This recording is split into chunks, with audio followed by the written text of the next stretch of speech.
Thoughts from the trail. I'm Scott Anderson. Hello from the trail. You might be asking, what the heck are you doing, Scott, standing out in the middle of an icy, snowy river on a Saturday morning? And my reply to you would be, that's a really good question. But the reality is, I am noting, whoa, let's not fall.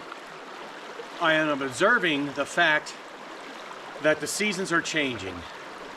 And I have talked about seasons changing and made the analogy to the seasons of our lives.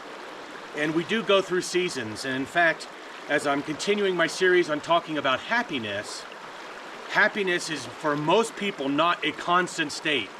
We go through trials and tribulations and frustrations, anger, sadness, sorrow. However, we do have the ability to live predominantly in a state of happiness.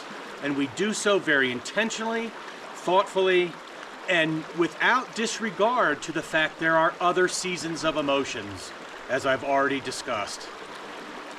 I ask us to think about, are we actually recognizing and aware of the seasons of our lives and our emotions? And as we are working on a journey to increase happiness in our lives, to live in a general state of happiness, I ask that we think about that. And sometimes when we think about happiness, we think we have to eradicate all the other emotions. That's just not true, nor is it realistic, and it's not part of being a human. In order to get the rich tapestry of a human experience, we have to experience all those emotions. However, for me, I think of it as I want happiness to be my base, and then I'll wander off here and there based upon things in my own life, decisions that I make, etc., etc.